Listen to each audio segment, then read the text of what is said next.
These are difficult days for decision makers not just behind this door or in this street, but for millions of people beyond it too. Ukrainians gathered outside Downing Street in protest. The gravity encapsulated in this national address. The Prime Minister dubbing Russia a pariah state. President Putin of Russia has unleashed war in our European continent. He's attacked a friendly country without any provocation. Our mission is clear. Diplomatically, politically, economically, and eventually militarily.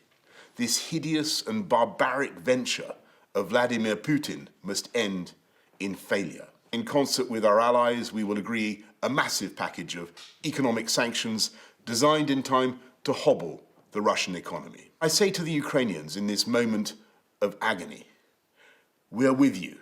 We're praying for you and your families, and we are on your side. Ambassador, is Russia a pariah state? Are you scared of sanctions, Ambassador?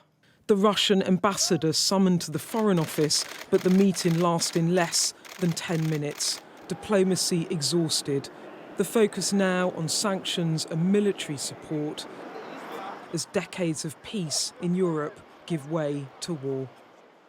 Early evening and the PM to the Commons laying out the severity of his sanctions, trade restrictions, asset freezes, Russian aircraft banned and new legislation promised within days.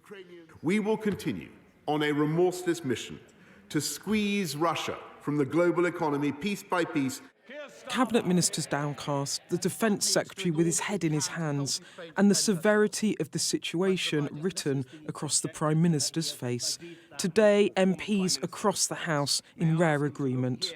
The Prime Minister listening. Will my right honourable friend confirm that the government is putting in place every possible economic sanction so that Russia feels absolutely the cold wind of isolation?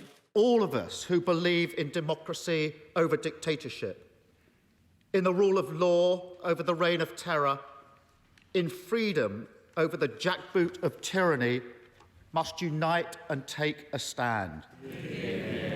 Today, Russia upturned decades of peace as it launched one of the biggest military offences that Europe's seen since the Second World War. An invasion long feared, it was nevertheless shocking when it came.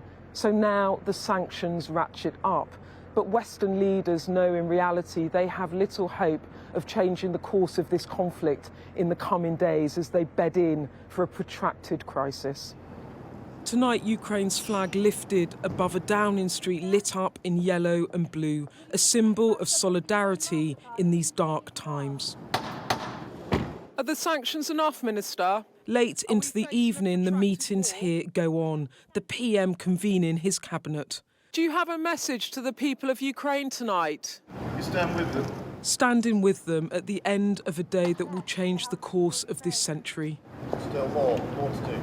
More to do, but will it work? No certainty about how or when this ends. Beth Rigby, Sky News, Westminster.